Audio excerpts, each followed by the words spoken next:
Nobody in gospel music ever talked about what Angie Penrod was carrying. And the reason that silence held for so long is exactly what makes her finally saying it out loud hit the way it does. Most stories about faith, family, and Christian music ministry stay inside the frame that was built for them. And Angie's story sat inside that frame for years, quiet and composed and completely incomplete. What she has said since, not dramatically, not bitterly, but with the steady plainness of a woman who has made her peace with a hard chapter, is the kind of testimony that the gospel music world rarely permits and almost never records.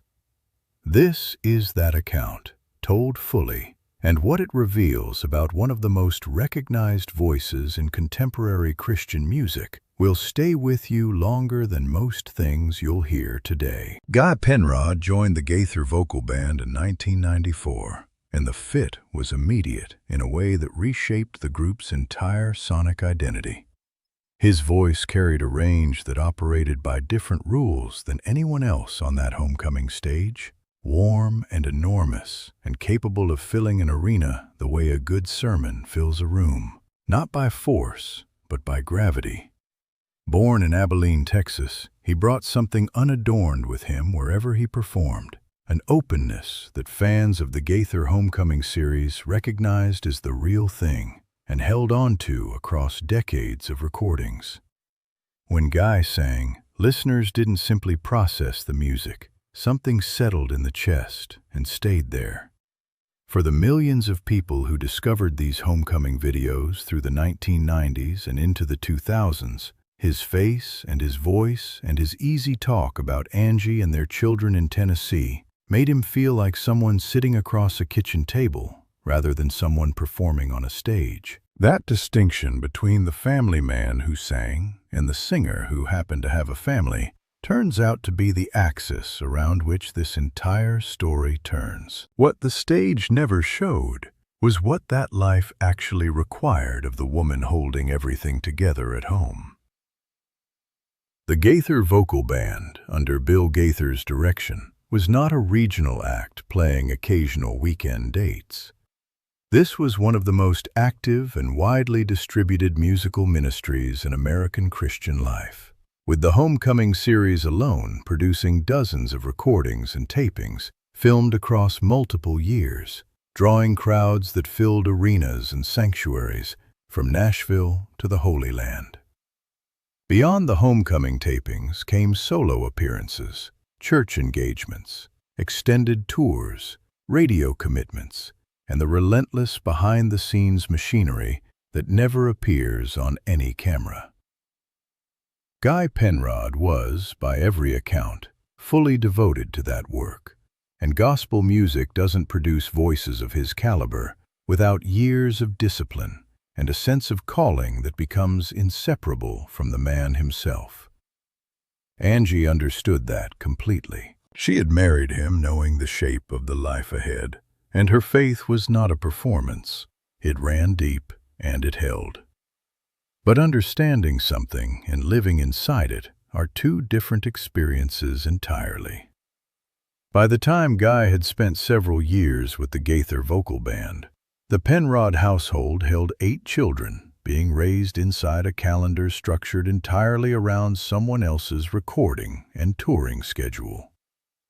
Christian family life doesn't pause for a school play, a sick child, or the kind of ordinary Tuesday evening when a marriage simply needs the 2 people in it to be in the same room.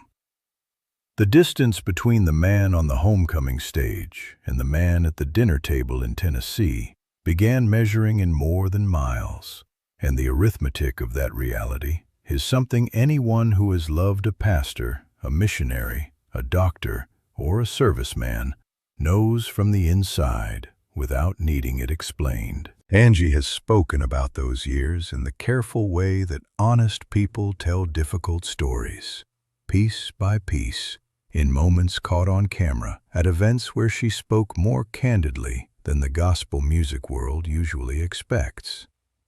She described a loneliness that never announced itself in any dramatic way, but accumulated slowly, the way sediment settles at the bottom of still water over time, quiet and heavy and invisible until it isn't. She described the conversations she and Guy had to have, the hard ones, the kind that couples in ministry life rarely acknowledge publicly, about what they owed to each other versus what they owed to the work God had placed in front of them. And she admitted, with a directness that catches you off guard if you're expecting the standard gospel world gloss, that there were seasons when she felt less like a partner in a shared life and more like a single parent who happened to have a husband. The loneliness was real, she said, even surrounded by children. Even knowing the work Guy was doing carried genuine meaning. Even believing with everything in her that he was following the calling God had placed on his life. What makes that admission land differently than a grievance is the thing she said alongside it. Guy heard her.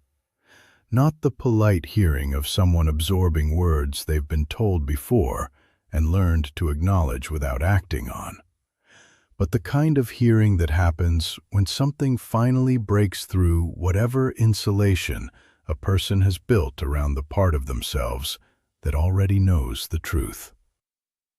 That moment, she said, changed everything that followed. In 2008, Guy Penrod announced his departure from the Gaither vocal band, and the gospel music community responded the way it does when one of its fixtures moves, with genuine grief, loyal support, and quiet wondering about what was really happening beneath the official statement.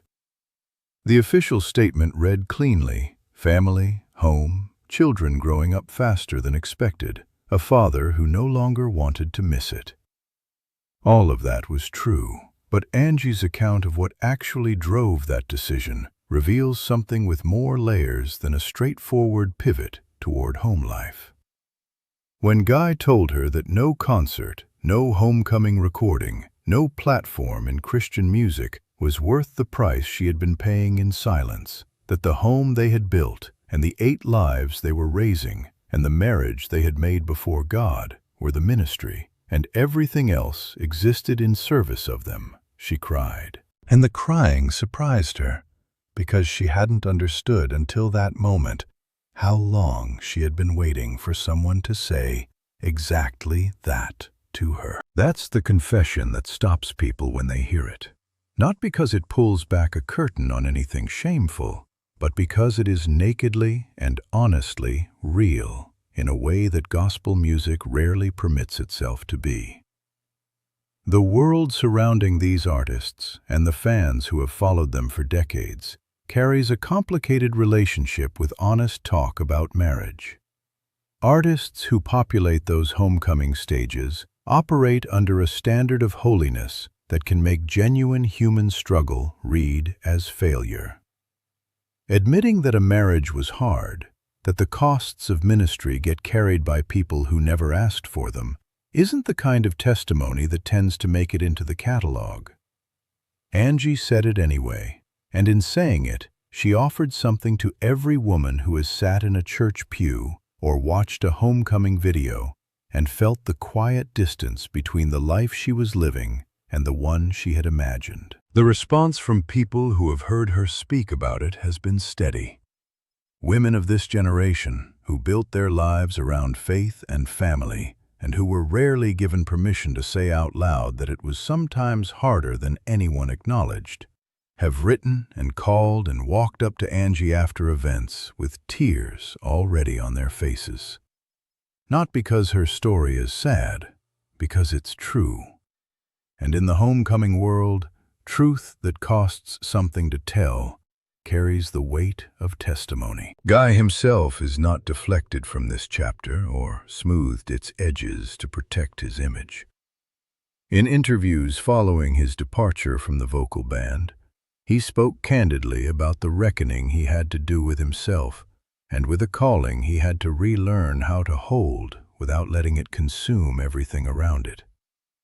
He talked about the particular pull that faces any man in ministry whose gifts live on a public stage, how easily the response of thousands of people in an arena can drown out the quieter and more demanding voice of one person at home, the person who shares your bed and raises your children and keeps the household running and needs you present in a way no audience ever requires.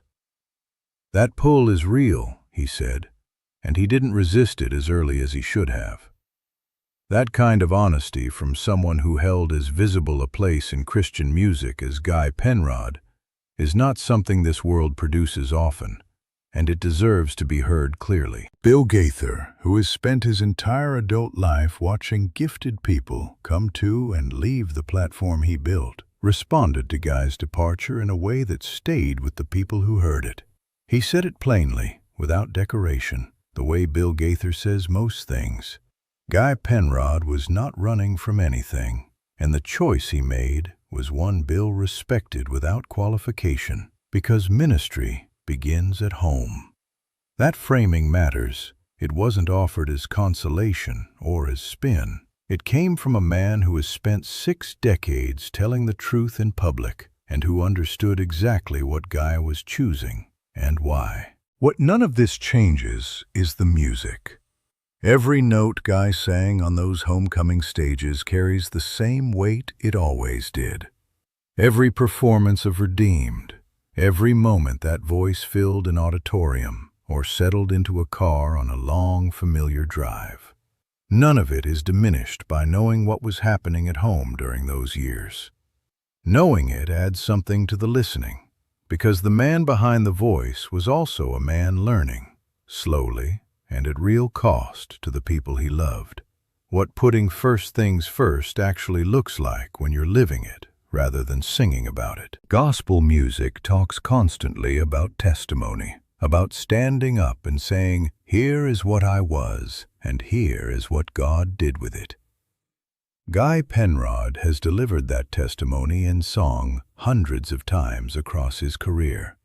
But Angie's testimony, unscripted and offered not from a homecoming stage, but from the honest ground where marriages either hold or they don't, may be the one that lasts longer. The work of a life is rarely as visible as the work of a ministry. The people who hold the center, who keep the fire going and the children fed and the home intact while the world watches someone else step into the light, are doing something sacred even when no camera is pointed at them and no crowd is there to witness it. One question stays open, and it's worth sitting with. How many marriages inside the gospel music world are carrying this same weight right now in silence, waiting for a conversation that hasn't happened yet? How many women are holding what Angie held across those years? And what changes when more of them are given permission to say it out loud? Whatever comes next for Guy and Angie Penrod, the fans who have traveled this road with them already know one thing with certainty. His story isn't finished. And neither, as it turns out, is the story his wife has been brave enough to tell.